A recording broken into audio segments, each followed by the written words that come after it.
Hoje o Entre Linhas vai tratar sobre questões ambientais, especialmente uma época que se fala tanto na preocupação com a Amazônia. É o assunto de hoje aqui no Entre Linhas que começa a partir de agora.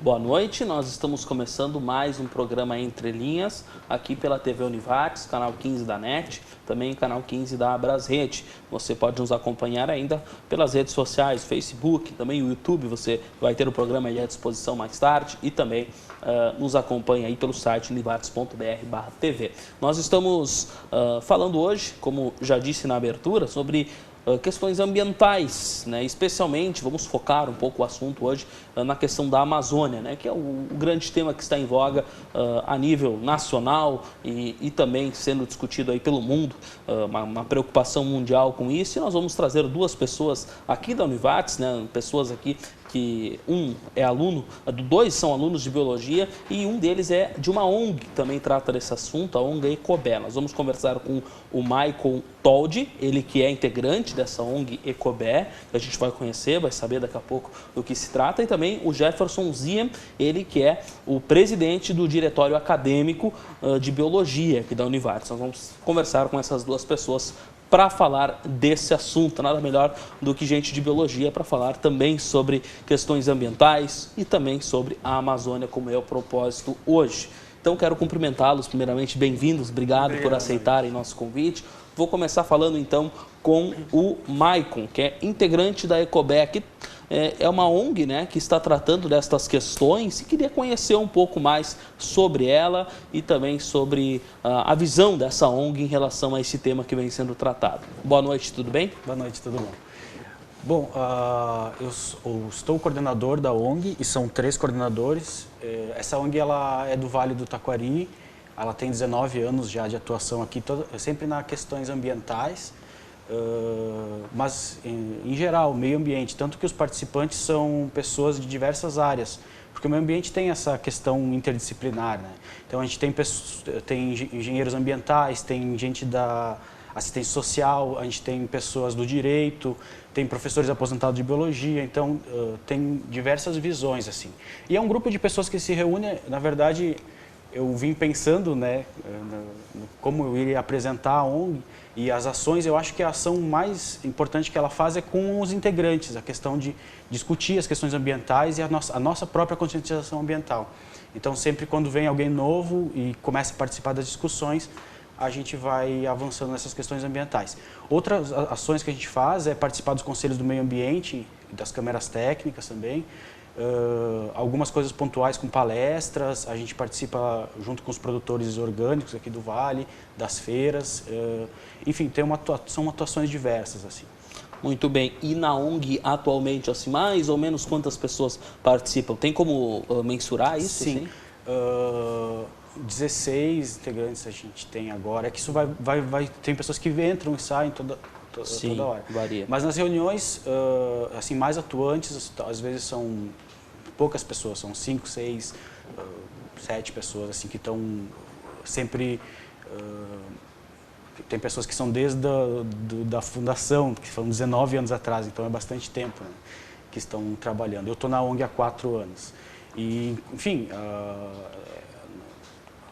qualquer pessoa que sinta interesse de participar e contribuir e trazer alguma demanda ambiental, é importante que também quando a gente pode fazer alguma denúncia em alguma questão ambiental aqui do Vale, quando vai uma pessoa fazer uma denúncia é uma coisa, quando é uma associação, uma ONG é mais tranquilo em relação a isso, ou mesmo discutir temas ambientais, dúvidas, porque nós mesmos temos questões que a gente não concorda lá dentro, então a gente discute e se não se chega no consenso se faz uma votação e aquela vai ser a opinião da ONG levada para o Conselho do Meio Ambiente ou qualquer outra questão. enfim, alguns projetos também que a gente pode elaborar. Bacana. Nós vamos falar mais sobre a ONG para conhecer também, uma ONG que tem 19 anos, eu até não sabia que tinha tanto tempo assim, mas a gente conversa mais sobre a ONG, mas antes vamos cumprimentar o Jefferson também, então, que está aqui conosco, presidente do DA, né, do Diretório Acadêmico de Biologia aqui da Univates. Bem-vindo, Jefferson, tudo bem? Obrigado, tudo bom, sim. E aí, esse tema aí está muito em voga, se fala muito em Amazônia, claro, mas questões ambientais sempre são importantes, né? A valorização disso, a discussão disso, né? E os alunos de biologia, eles discutem isso também muito em aula, enfim, há uma preocupação com isso, eu imagino que sim, mas como vocês também se posicionam, especialmente nesse tema agora da Amazônia, que me parece que o mundo está voltado muito para cá novamente, e aí se discute, o governo tem algumas posturas que muitos concordam, outros não concordam, em alguns momentos diz que o mundo não tem nada a ver, não tem que se meter porque isso é nosso, outras vezes outras pessoas pensam diferente, enfim, como é que vocês se posicionam nesse sentido também, ou a tua posição especificamente em relação a isso que está acontecendo? Eu acho que dentro da academia, da Univates que a gente se insere, é fundamental que a gente tenha esses diálogos dentro do meio acadêmico e com os alunos. A gente tem nas disciplinas assim uma forte frente onde a gente começa a debater esse assunto, dando enfoque para a disciplina que a gente está tendo, mas sempre levando essas questões e trazendo sempre um ponto de vista. A gente que vive no país, a gente tem que ter muita consciência que a Amazônia ela não é só nossa. A Amazônia, a floresta amazônica, ela abrange em outros países também. Então, esse pensamento que a gente tem, que a sociedade, o Brasil tem, que a Amazônia é só do Brasil, é um pensamento errôneo. A gente tem, o bioma ele abrange vários países. Então, acho que essa postura do Brasil, principalmente do governo, se posicionando, e a gente teve no início já quando o então presidente assumiu o cargo, a gente teve a questão dos cortes de todos os órgãos que faziam esse monitoramento da Amazônia, e a gente tem esse posicionamento político dele, falando que para ele a Amazônia é fonte de reservas e de mineração. A gente tem uma preocupação ainda maior em questão da preservação do meio ambiente. A gente sabe que hoje o Brasil ele é o país que tem a maior biodiversidade do planeta. Então, quando a gente tem um posicionamento desse tipo, nos preocupa muito falar sobre esse tema. E é por isso que a gente tem que abordar cada vez mais esses assuntos na sociedade. Pois é, uma coisa que se fala muito, principalmente de pessoas que apoiam o governo, é sobre a questão do desmatamento e de que era algo que já acontecia nessa mesma intensidade que vem acontecendo nos últimos tempos, ou seja, que isso não é novidade, isso acontece há muitos anos e não somos nós os culpados, digamos assim, mais ou menos isso. Esse tipo de posicionamento eu queria que vocês opinassem. Realmente, não pode ser verdade isso também, daqui a pouco realmente é uma coisa que não vem de hoje. Os dados do INPE, eles trazem a questão, eu estava olhando eles, e trazem em torno de 15 mil focos agora para agosto. Se tu for ver outros anos, isso teve até mais, chegou a ter 91 mil focos em agosto. Então, realmente, o fogo na Amazônia é uma coisa que já vem acontecendo. Mas o que nos alerta é quando alguns discursos vão contrários aos discursos que já estão bem estudados e estabelecidos na academia e em questão em nível internacional. Por exemplo, ações para... Na verdade, a Amazônia é um patrimônio do Brasil, da parte, né, do território. Amazônia brasileira. Brasileira, e com certeza tem em outros países também. Mas tanto a Amazônia quanto todos os outros biomas, e lá a gente não defende só isso, e acho interessante a gente colocar as questões ambientais como um todo aqui, o bioma Pampa nosso, a Mata Atlântica, outros, porque esses biomas, eles fornecem serviços ambientais. Então, quando a gente fala em destruição do meio ambiente ou exploração de forma desordenada desse meio ambiente, isso é vários alertas que a gente vai tendo e a gente vai se incomodando com isso, porque não é o caminho esse, entendeu? E é importante que se dê valor aos serviços ambientais que o meio ambiente conservado tem.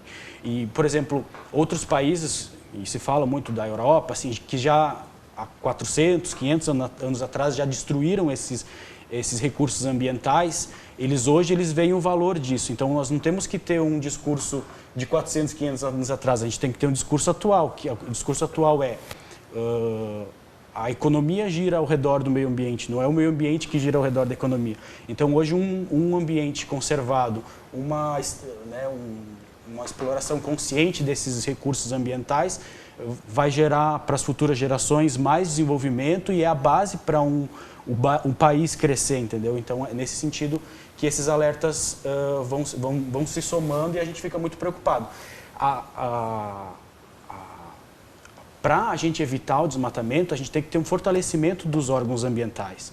Então, isso é bem importante que o governo esteja alinhado a isso, né? Essas questões internacionais de conservação, de uso dos recursos de forma consciente, de sustentabilidade, né? Porque é esse o caminho que todo mundo está triando, então a gente não pode ir ao contrário, né? E o que a gente vê muito do governo hoje é que ele justamente vai ao contrário do que a gente já vem por anos tentando aplicar no Brasil. Quando o governo se posiciona dizendo que os países de fora querem intervir no nosso país, de forma que eles querem dominar a Amazônia, a gente tem que parar com esse discurso e pensar que, como o Maicon falou, esses países já tiveram uma depredação de todos os ecossistemas que tem nos países dele. Então, eles realmente sabem o valor que é ter um sistema preservado. A gente não deve achar que esses países querem vir aqui e tomar conta disso. Eles estão nos mostrando que nós não devemos errar como eles erraram e preservar. Nós somos uma nação relativamente nova, jovem ainda, e nós já somos uma potência grande. Só que por conta desses tipos de discurso, a nossa imagem, a imagem brasileira, ela fica depravada e manchada no exterior. E não é isso que a gente quer pregar. Isso é interessante também, o discurso que se faz, né, em relação às questões ambientais. Porque existe um discurso que, infelizmente, convence a população interna do Brasil, só que a hora que esse mesmo discurso é usado para fora do Brasil, a gente vê uma reação muito contrária, tipo, não é assim que vocês têm que tratar o meio ambiente, entende? E eu acho que não é interesse só econômico. É indiscutível que tem interesse econômico nas questões ambientais, principalmente a questão da emissão de CO2, né? Agora nós que não somos subdesenvolvidos assim ainda em relação econômica, vamos ter que pagar a conta, né? Existem essas questões, não dá para, mas tem que ser colocada com mais cuidado, eu acho, porque na verdade é errôneo tu pensar que desmatamento da Amazônia alguém vai lucrar com isso. Ninguém vai lucrar com isso. A Amazônia ela tem a questão das queimadas, da emissão do CO2, que isso vai ser um problema mundial, do aquecimento global, que os desmatamentos eles representam cerca de 2% da emissão de CO2 hoje do planeta. Então é muita coisa. E se isso for ampliado, é óbvio que preocupa todo mundo. Mas as questões das chuvas que a gente tem aqui, a biodiversidade, a questão enfim, tem muita... eu vou usar um exemplo, eu faço doutorado aqui na Univates e eu estudo a questão de plantas que são reservatório de predadores. Por exemplo, nesse sentido, a agricultura se beneficia de um ambiente equilibrado. Então a gente tem que ter muito cuidado quando a gente fala alguma coisa em degradação do meio ambiente, o desmonte dos órgãos que estão protegendo isso, né? Muito bem, nós estamos indo ao primeiro intervalo e vamos continuar esse bate-papo em relação ao meio ambiente, em relação à Amazônia também, aqui no Entre Linhas, daqui a pouco.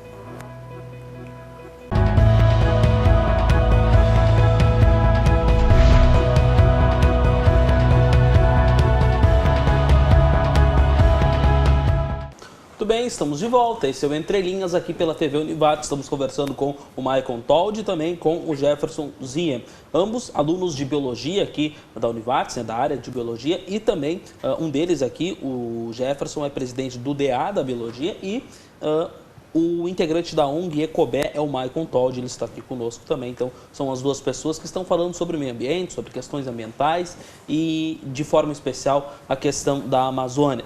A gente chegava a falar aí nos bastidores, né, no intervalo, também sobre uma opinião que muitas pessoas talvez tenham e até argumentem assim, e acho que é algo a se refletir também. Países desenvolvidos, você mesmo disse no primeiro bloco, que já terminaram com essa riqueza que tinham, né, com as suas matas, enfim, mas talvez para alguns isso seja um case de sucesso, ou seja, se são desenvolvidos, quer dizer que deu certo, é isso que tem que fazer, eles reflorestaram e tudo ficou bem. Essa não é uma opção, essa não pode ser uma solução para o futuro. Bom, se precisar para o desenvolvimento nós desmatarmos hoje, ou não cuidarmos tanto assim, ou termos uma medida como vem sendo proposta, amanhã a gente refloresta e resolvemos o problema. É uma possibilidade isso? Se pensa sobre isso? Qual a sua opinião sobre isso? Eu acho que a gente não pode tratar isso como uma possibilidade e sim como algo que não deva acontecer, porque esses países, eles nos mostram hoje que a partir do momento que tu terminou com o teu período, as florestas que tu tinha na tua área, e tu teve que reflorestar essas áreas, eles mostram pra gente que é muito mais caro tu reflorestar do que tu preservar.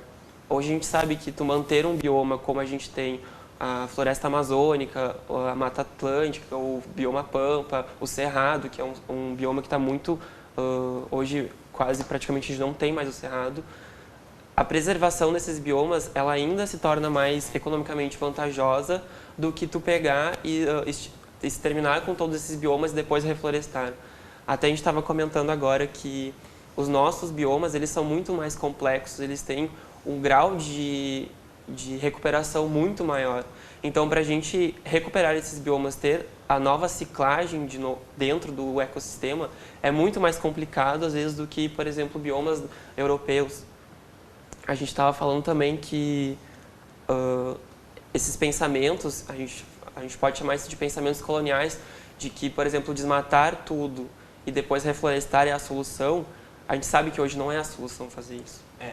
Em relação ao caso específico da Amazônia, né, que a gente falou também, quando a gente desmata e solta gado lá para a questão ou mesmo para a soja, a gente percebe que a produtividade dessas terras é muito baixa, porque o Mata Atlântica é um bioma recente, então o solo não é, por exemplo, o bioma Pampa, nosso aqui, que é mais antigo, o solo ele tem mais camadas, digamos.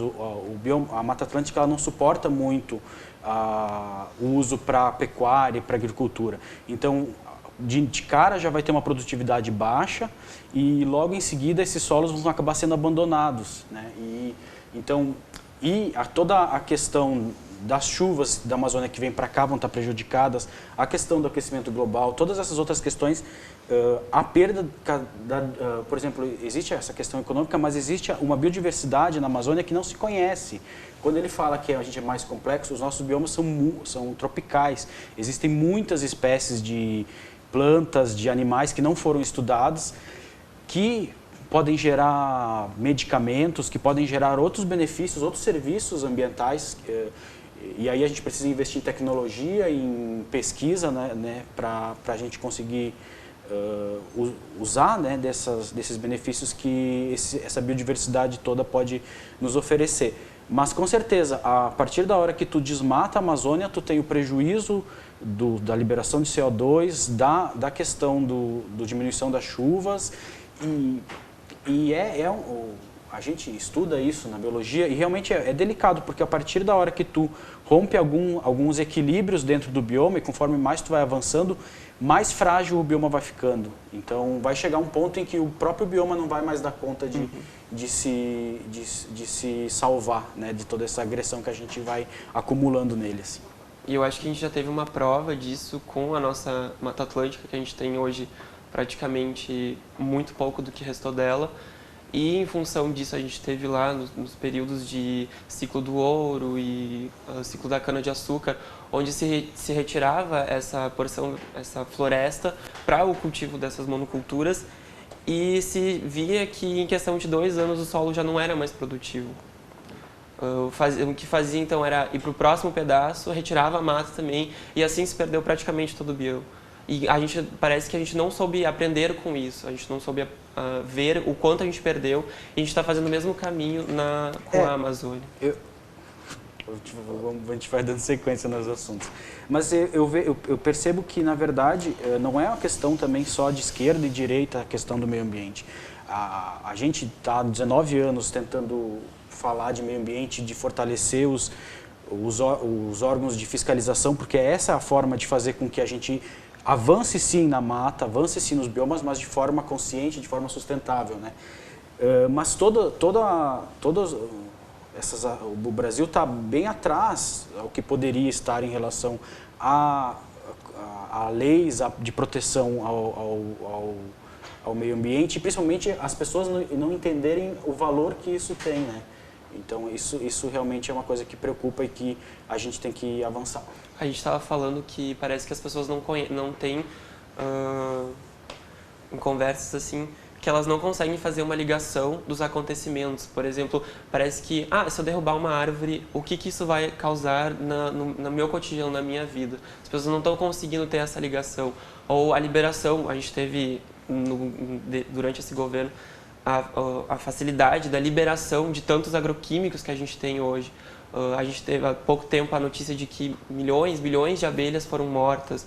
O que isso está causando? E as pessoas não veem isso como um problema, elas veem isso como, está acontecendo alguma coisa, mas talvez não me afete, entende? Eu acho que a gente tem que, talvez em algo a gente está errando, mas a gente tem que parar para olhar no que a gente está direcionando. Qual as nossas prioridades do governo também? O assunto deveria ser levado mais a sério. Eu volto a falar novamente em relação à relação brasileira com outros países e esse interesse dos outros países. E você mesmo dizia, né? Vocês diziam que não é só uma questão econômica, né? Esse interesse, e sim uma espécie de aconselhamento. Olha, nós erramos lá atrás, não queremos que vocês errem. Mas não é, e aí muitos podem pensar assim, eu questiono vocês que dominam mais o assunto do que eu, não é muito ingênuo pensar assim, porque, convenhamos, no mundo, né, esse mundo politizado, esse mundo globalizado de hoje e cheio de interesses, os países realmente, muitas vezes, se intrometem literalmente em outros países, e aí podemos falar dos Estados Unidos, podemos falar de petróleo, por exemplo, né, e por interesses puramente econômicos, né, onde tem riqueza, os olhos brilham, os países vão até lá. O governo não pode estar tentando daqui a pouco nos prevenir de daqui a pouco amanhã, de alguma forma, não sei qual, mas tomar um tufo, ou seja, algum país vir aqui e daqui a pouco entender que há uma riqueza por ali, acabar explorando ou dominando, né, a questão da mata amazônica, ou seja, não é uma preocupação justa também dos outros países acabarem se intrometendo demais, ou realmente... Vocês já admitiram que pode ser questão econômica também, mas daqui a pouco isso não é maior do que se pensa, ou seja, não é só uma questão de aconselhar, e sim o interesse econômico não é maior do que tudo? É que, para mim, o problema dessa fala está nas premissas, né? Por exemplo, a Mata Atlântica, se a gente destruir, nós vamos ter um grande ganho econômico. A gente não vai. Justo pelo que a gente estava falando. A terra lá é pouco produtiva. Sim. O desenvolvimento ele tem que ser sustentável, de extração, de ecoturismo, ela tem um valor da forma que está, entendeu? A partir da hora que a gente desmatar, ela não vai ter valor nem para nós e nem para os outros, entendeu? E principalmente para nós, porque o valor que está na mata a mata estar em pé. Entende? Então, a partir do momento em que a gente, com certeza, a gente tem autonomia em relação às decisões da Amazônia, tem que ser dessa forma.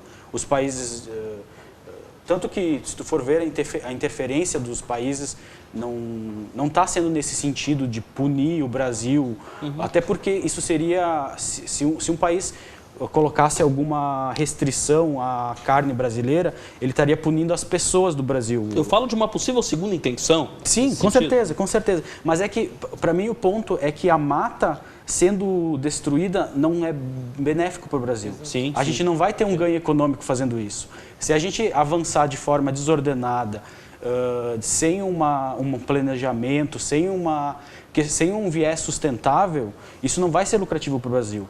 Então parece, estão querendo que a gente mantenha a mata em pé para depois vir e derrubar a mata e ficar com o lucro para eles, digamos assim. Mas é que não, a mata em pé ela tem valor por estar em pé, entende? Os serviços ambientais que a mata está nos fornecendo hoje são o que a gente está usando esses benefícios. Na verdade, quem usa a água que a mata fornece a água.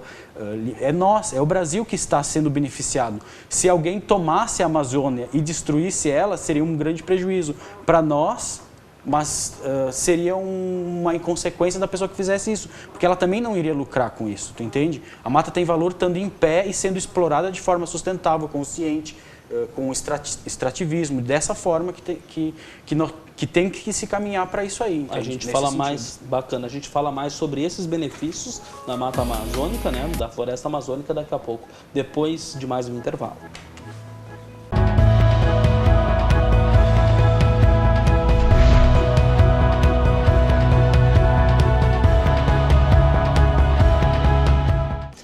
Estamos de volta, esse é o Entre Linhas aqui na TV Univates. O assunto é meio ambiente, o assunto é Amazônia. E a gente está conversando aqui com o Maicon Toldi e também com o Jefferson Zia. Bom, eles são da biologia, da área, né, são alunos aqui da instituição. E a gente falava, né, sobre os benefícios que a mata tem em pé. Né? Muitas pessoas, né, argumentam que derrubando a mata nós vamos ter benefícios, vamos ter desenvolvimento, mas na verdade em pé ela tem muito valor, como vocês mesmos disseram. Tem como a gente falar um pouquinho mais sobre esses benefícios? Vocês falavam da água agora há pouco, né? A água que a mata fornece, extradição consciente também. Enfim, o que seria isso na prática? Assim, daqui a pouco para as pessoas até entenderem, né, o que está acontecendo, porque daqui a pouco a mata ela nos dá muitos benefícios, mas as pessoas não enxergam isso, não estão vendo. Tem como citar alguns exemplos? Tem como a gente exemplificar isso? A gente pode falar em termos de Amazônia, a gente tem muito um pensamento de que a Amazônia é o nosso pulmão do planeta, né? Quando na verdade... Queria falar sobre isso, depois eu trago uma outra informação. Quando na verdade o que a Amazônia basicamente faz ela controla o clima do nosso planeta, uma parte do clima, juntamente com outros biomas também. Então quando a gente tira essa floresta dali, a gente acaba desconfigurando os climas que a gente tem na Terra hoje. A gente tem um superaquecimento da Terra, a gente tem emissões altas de CO2 quando a gente faz a queimada dessa madeira que está lá, porque por anos essas árvores que estavam lá, elas estavam capturando esse CO2 que estava na atmosfera e armazenando em forma de metabólitos e outros processos. E quando tu derruba essa mata e faz a combustão desse material, nesse processo a gente tem a liberação durante, por exemplo, 100 anos de captura. Em questão de 1 ou 2 dias tem a liberação dessa quantidade. E isso é um grande problema. Quando a gente fala em termos de água, a gente tem falando em Amazônia, a gente tem os rios aéreos, que tanto está em alta agora. Que é toda essa retirada de umidade do solo e através da evapotranspiração, colocado na atmosfera e fazer com que nós aqui no Rio Grande do Sul tenhamos períodos de chuva, ou a região sudeste, a região nordeste, tem os períodos de chuva dela, assim como as grandes chuvas no Pacífico também. Então, quando a gente... Isso, eu penso também que a gente pode pensar em vantagens gerais da questão do meio ambiente forte, né? E aí... coisas muito simples podem ser levadas para responder essa pergunta. Ontem eu estava passando aqui perto da Univates e eu vi 5 tucanos numa árvore. Eu achei aquilo incrível, assim, os tucanos, e me deixaram melhor já. E eu passei um tempo na Itália, no meu intercâmbio do doutorado, e lá não tinha ave, só tinha pomba naquele lugar. Então a gente sente que quando o meio ambiente ele está degradado, ele atrapalha as questões da saúde, as questões do bem-estar das pessoas. Uhum. Então, uma árvore na calçada, ela te ajuda na questão, sei lá, se tu ou uma pessoa querida tiver uma asma, ela vai conseguir se recuperar melhor se a gente tiver um ar menos poluído, se a gente tiver uma água mais limpa, entende? Então, tem questões do nosso dia a dia. A produção agrícola com um ambiente forte, ela é muito maior. É imprescindível ter água para tu produzir alimento. Então, quando tu fala da importância da água que a gente está utilizando da Mata Atlântica, a gente está utilizando aqui no Sul também, ela aumenta a nossa produção agrícola, ela aumenta a nossa saúde, ela aumenta... Enfim, é uma questão... No encontro que a gente fez um encontro agora sobre a importância da Mata Atlântica aqui na rótula da Univates, eu também estava presente, e foi interessante porque várias pessoas deram várias visões da importância do meio ambiente. E uma delas foi a questão da saúde. Tinha o Afonso da Saúde e ele comentou a importância né, das questões ambientais para a saúde, a importância das questões ambientais para diversas áreas do desenvolvimento humano e do desenvolvimento do país. Então, Eu acho que tem um conceito muito bom para a gente usar, que é nós, como espécies, a gente evoluiu biologicamente para conviver com a natureza, com a mata. E a partir do momento que a gente tira essa mata, a nossa evolução até o momento, durante esses milhões de anos, ela sofre um boicote. Porque a gente, por anos, conviveu com a natureza, em prol dela, ela nos trazendo alguns favores, a gente fazendo alguns favores para ela. Não. E a partir do momento que a gente tira isso tudo e deixa isso de lado, o nosso sistema, o nosso cérebro já não age mais da mesma forma. Nós somos o meio ambiente. Nós somos o meio ambiente. Muito bem. Então está aí, é um pensamento muito amplo e a longo prazo, né? As pessoas talvez elas pensem no imediato, no lucro talvez imediato, mas quando a gente fala de meio ambiente a gente tem que pensar em décadas, em séculos talvez, e é sempre muito difícil incentivar as pessoas, eu imagino, a pensarem dessa forma. Mas é um pensamento correto, porque se temos hoje condições de vida, certamente é porque lá atrás muitas coisas foram preservadas também. Eu queria falar justamente de uma coisa que tu lembraste agora, a Icobé, eu não sei se foram vocês que promoveram, mas houve um encontro realmente, uma vigília, me parece assim, que ocorreu na rótula da Univates, justamente manifestando a preocupação com a Amazônia. Como é que foi isso? Por que essa ideia de fazer um encontro como esse? Bom, foi o DA da Psicologia que conversou com a gente, chamou a ONG para participar e a gente apoiou porque, que nem a gente falei, a gente está há 19 anos apoiando ações de conscientização ambiental e é muito importante a conscientização ambiental porque a gente tem que denunciar quando cortam uma árvore perto de casa porque isso prejudica todos, é um patrimônio nosso. Então, quando a gente, vamos falar da importância da Amazônia, claro, vamos. E foi muito interessante porque aí a gente foi falando com diversos órgãos da sociedade organizada e apareceram os DAs, apareceu o pessoal da saúde, os alunos, eu também sou aluno do PPGAD, que é um programa de ambiente e desenvolvimento aqui da Univates, e foi um encontro muito interessante, assim, cada pessoa deu uma visão em relação às problemáticas ambientais e como esses discursos que estão vindo são contrários ao que deveriam ser, né? E foi um encontro bem interessante. E agora vai ter de novo acho que tu pode falar. Dia 11 agora, em função dessa movimentação, a gente resolveu se juntar numa frente de movimentos justamente para trazer esses assuntos para dentro da instituição, que tem que partir mais de nós do que às vezes da instituição. É nós que estamos movimentando essa instituição. Então é de nós da gente que tem que partir essa movimentação. E em função dessa vigília para a Amazônia que a gente teve na rótula, a gente se reuniu, o DA da Biologia, o da Psicologia, o do Direito e o da Comunicação, para a gente, então, dar início a isso, essas rodas de conversa, que é justamente como a gente fez a vigília, que é a gente sentar com profissionais de diferentes áreas e a gente fazer esse compartilhamento de informações e a gente falar sobre, por exemplo, na minha área, o que isso interfere, mas na tua área, o que isso vai interferir também, porque não é só na área ambiental que interfere. A gente sabe hoje que o meio ambiente interfere muito mais nas outras áreas quanto na nossa. Então a gente vai ter agora dia 11, amanhã, aqui do lado do prédio 2, embaixo da Figueira, se o tempo colaborar, a gente vai ter a roda de conversa O Fogo Não Está Só na Amazônia, que a gente vai debater justamente sobre esses assuntos ambientais e falar também da preservação dos outros biomas que a gente tem no Brasil, que estão sendo explorados e a gente está perdendo cada vez mais esses biomas, principalmente o nosso bioma Pampa, que está aqui do lado e que às vezes a gente não dá importância para ele. Agora eu lembrei da fala da coordenadora do PPGAD e ela disse que a gente é hipócrita às vezes de ficar falando de conservação, de meio ambiente e não dar bola para as pequenas coisas que a gente faz no nosso dia a dia. É verdade. Né? coisas simples como o tempo do banho, a gente falou também a diminuição do consumo de carne está completamente relacionado ao desmatamento da Amazônia, da pecuária. Então são diversas ações que a gente também pode fazer para melhorar, né? Assim, questão é uma coisa que a gente sempre bate muito na tecla.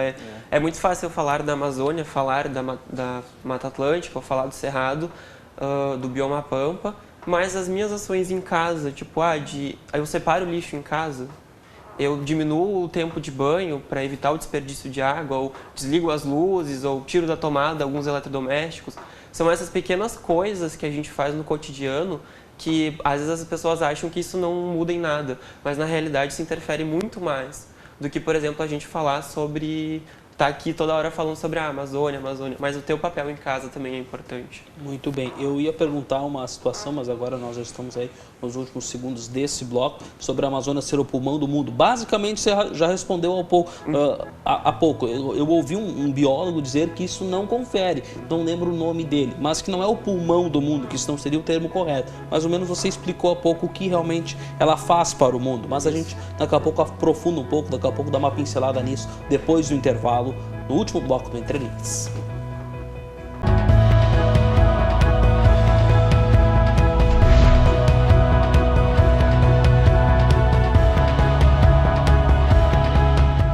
Chegamos à última parte do Entre Linhas aqui na TV Univates. Estamos falando sobre meio ambiente, sobre a Amazônia, com Maicon Toldi e também Jefferson Zia.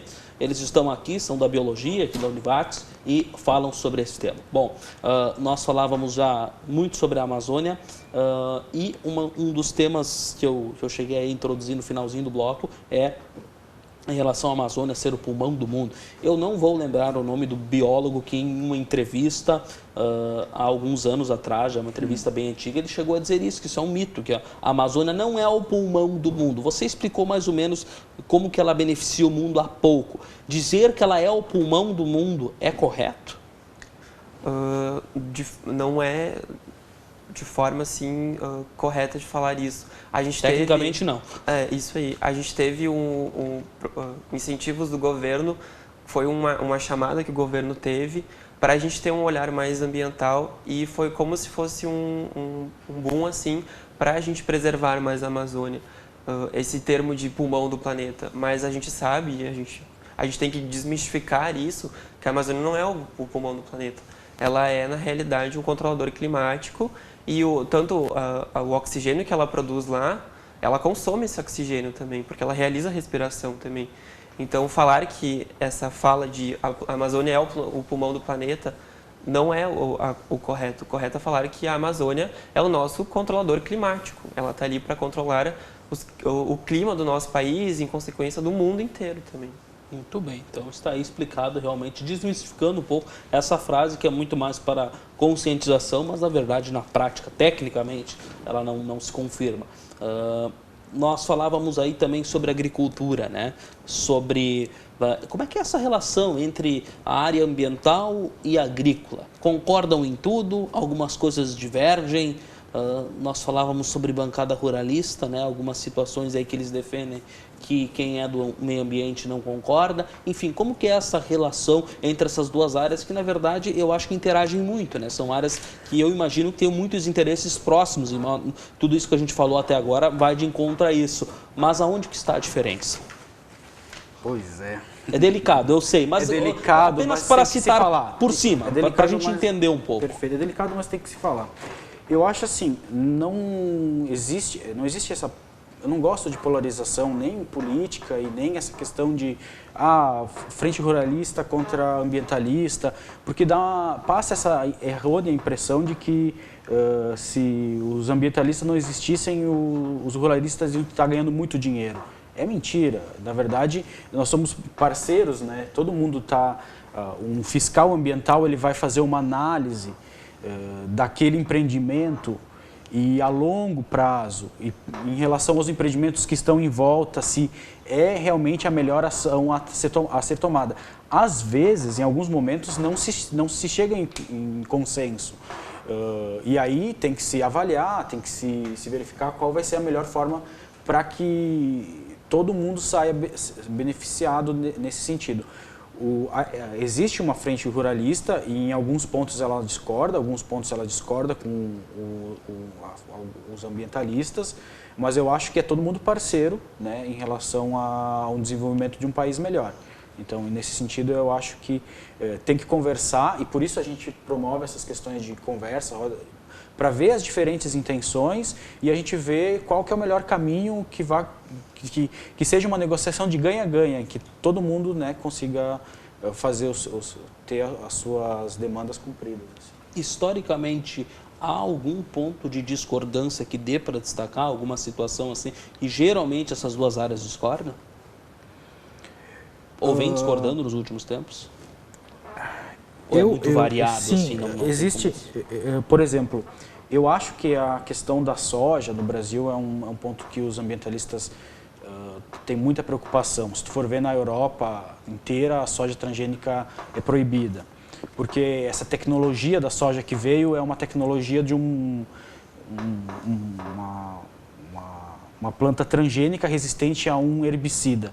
Então, na verdade, no país que a gente tem 200 e poucos pesticidas liberados. Isso, tu vai acabar plantando alguma coisa que tu pode botar herbicida à vontade, porque vai matar só as coisas em volta, e tu vai acabar aumentando, no fim das contas, e a gente observou isso, aumentando o número do uso de pesticidas. O que talvez se discorde é a velocidade com que a gente tem que mudar o sistema de produção. Do sistema de produção atual, com o uso de agrotóxico e poluindo meio ambiente e degradando o solo, para uma produção mais sustentável, com controle biológico, com todas essas questões assim. Então, talvez a velocidade com que a gente vai mudar de coisa... Mas todo mundo concorda que o caminho não é esse aí que a gente está, entende? Então, eu acho que... E a gente tem, é um dos pontos. Como exemplo também, a gente tem agora a União Europeia assinou o acordo de livre compra com o Mercosul. Esses discursos do nosso governo frente a desmatamentos e que a área ambiental para ele é uma coisa que talvez não seja de primeiro, talvez, importância, de primeiro momento, faz com que essa transação entre essas grandes forças, ela fique fragilizada. A gente tem, por exemplo, hoje a compra de gado, a maioria da carne hoje, ela é exportada, não fica dentro o consumo não é interno. E justamente a gente sempre comenta muito que esse grande consumo, onde que entram, na realidade, as questões ambientais desses países de fora. Se eles estão mostrando para a gente como preservar o consumo desses animais ou a produção de soja que é exportada para lá também, onde eles querem chegar com isso? A gente também se questiona muito com isso. Se de um ponto de vista eles estão falando para a gente preservar, mas do outro lado eles estão ali consumindo o produto muitas vezes. Claro que... Pode falar. Eu penso que são parceiros. A Frente Ruralista dos ambientalistas não são tão parceiros quanto deveriam ser. A gente tem que pensar que as questões do meio ambiente são em prol do desenvolvimento de um país melhor. Então, tanto a população tem que cobrar, tem que fiscalizar, tem que denunciar, a gente tem que fazer de forma séria, tem que se incentivar fiscalizações, o IBAMA tem que ser fortalecido, porque isso vai gerar um desenvolvimento econômico, social, ambiental, para os ruralistas, para todo mundo, eu acredito. Eu acho que o governo ele deve tomar um outro ponto de vista, contrário a esse que ele está tendo. Em vez de cortar recursos para a área ambiental, ele deve injetar recursos na área ambiental. Porque, como a gente vem falando desde o início, se a gente tem um ambiente conservado, a gente tem uma produtividade agrícola muitas vezes muito maior. Hoje a gente sabe que vários estudiosos falam que a gente não precisaria mais derrubar nenhuma árvore e a gente ainda conseguiria aumentar a produção agrícola. Muito bem. Quando se fala em ambientalistas, muitas pessoas remetem isso à burocracia ou assim a impedir o desenvolvimento para empresas, muitas vezes. Talvez até a nossa região tenha muito essa característica, que é uma região que tem empresas, é uma região que evoluiu bastante e que tem essa característica cada vez mais urbana, né? Lajeado, uma cidade que cresceu muito. E muitas vezes a gente escuta falar muito isso. Poxa, muitas vezes o ambientalista ele quer só mostrar serviço, acaba lá, se conseguem fechar uma empresa é uma conquista. Assim, tem esse rótulo às vezes que algumas pessoas dão. Às vezes não há burocracia demais mesmo, ou algumas políticas muito punitivas, talvez em alguns municípios, alguns profissionais específicos. Não há em algumas situações um exagero nesse sentido também. E aí, claro, estou saindo da Amazônia e falando aqui de questões locais e podem acontecer no país inteiro. Mas, às vezes, quando se fala aí em preservação do meio ambiente, muitas vezes não poderia se ser mais educativo e menos punitivo em algumas situações. Vocês enxergam esse problema também? Vocês que são da biologia, que estudam isso no dia a dia, são críticos a isso também ou não é bem assim? Eu acho que a gente tem que tirar esse rótulo dos ambientalistas de que eles são algo que vai trancar o desenvolvimento. A gente não quer trancar o desenvolvimento, a gente só quer que esse desenvolvimento ocorra de forma correta e sustentável. A gente quer conviver harmoniosamente entre meio ambiente e desenvolvimento. E a partir do momento que eles colocam esse rótulo na gente, a gente tem os grandes problemas. Eu acho que o discurso já está avançando mais. Uma época se falava, vou abraçar uma árvore, o ambientalista era aquele que ficava abraçado à árvore que ia ser destruída. Não é mais isso hoje. Hoje a gente fala, vai se instalar uma fábrica na região, que ótimo, mas vamos fazer com que o tratamento de efluente dela seja eficiente, porque se não for eficiente, a água poluída vai sobrecarregar o posto de saúde, vai prejudicar, entendeu? Os impactos que essa empresa eles têm que ser avaliados, os impactos dessa empresa, porque que ótimo que ela traga desenvolvimento econômico e social e coisa, mas a que custo? Então eu acho que o ambientalista, principalmente os profissionais que trabalham, os engenheiros ambientais, os biólogos que trabalham nessa questão de autorizar ou não autorizar um empreendimento. De alvarás, às vezes, esse local aqui queria se instalar uma empresa, mas por causa de uma distância, de uma metragem que deveria estar do rio, não vai ser instalado. Alguma coisa daqui a pouco, por um detalhe, não se consegue e aí se rotula novamente dessa forma. A fiscalização ela tem que ter um bom senso, né? E por isso que a discussão ela tem que ser profunda e ela tem que avançar muito, e inclusive na população, porque se uma empresa é séria, ela faz todos os quesitos ambientais, ela tem a preocupação ambiental, que ótimo, a população tem que buscar consumir dessa empresa. Porque uma outra empresa que não está fazendo esse tratamento e aí está tendo um lucro por não ter esse cuidado, que é ingênuo, na verdade ela está fazendo uma concorrência desleal. Então a gente tem que ser sério, né? A gente tem que ser sério e a gente tem que denunciar, porque na verdade isso é um prejuízo para todos, né? Não é só um prejuízo específico para aquela empresa, né? Eu acho que talvez um grande problema seja realmente essa pressão em cima dos profissionais que trabalham nas áreas de licenciamento, de que eles têm que fazer as coisas muito rápidas. Eu preciso que tu licencie isso para amanhã, mas o licenciamento ele não dura um dia. Tu tem que avaliar vários. A gente hoje já é obrigado a deixar vários setores de lado da área ambiental, justamente porque a gente tem que acelerar muito os processos. E a gente sabe que a área ambiental ela não é rápida. Ela tem que ser algo que tem que ser mais esmiuçado, tem que ver diferentes tipos de espécies que talvez estejam no local. Não avaliar simplesmente aquele básico do local, quando na verdade tu poderia, nesse local de licenciamento, poderia ter uma espécie que te desenvolveria um medicamento. E assim tu acaba tirando essa espécie e tu não tem um desenvolvimento desse medicamento que poderia curar alguma coisa. Eu acho que a gente tem que começar a ter esse olhar mais em cima. E daí entra a questão também da sucatiação.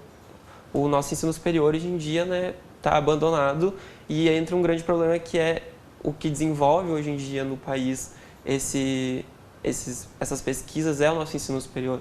E a partir do momento que tu tem um ensino superior defasado, as pesquisas elas não... Pois é, não não vamos ter tempo, mas justamente falar dessa prevenção, né? Bom, se tem ali condições de que daqui a pouco, através de plantas, através de espécies, se ter novos produtos e um outro tipo daqui a pouco até de retirada ali, bom, então que se previne, que se pesquise antes, mas aí entra também a questão do nosso ensino superior, que realmente está defasado, mas isto não vamos ter tempo de discutir, infelizmente, o tempo passa rápido, né? Quando o papo é bom e é importante assim, e ter essa visão de duas pessoas entendidas do assunto também é muito importante. Muito obrigado por virem até aqui. Pena que não podemos conversar mais, mas quem sabe numa outra oportunidade a gente consegue ampliar esses assuntos e certamente não vão faltar, e tomara que realmente se consiga criar uma consciência na população, especialmente sempre se conversar, todas as áreas se conversarem para a melhor evolução, para o melhor desenvolvimento da região. Muito obrigado por virem, estamos encerrando por aqui o Entre Linhas dessa noite, também obrigado a você que nos assistiu, e se você gostou, enfim, divulgue aí para os amigos também, para que possam assistir o Entre Linhas dessa noite aí através das redes sociais. Uma boa noite a você e semana que vem um novo programa com um novo tema aqui na TV Univates.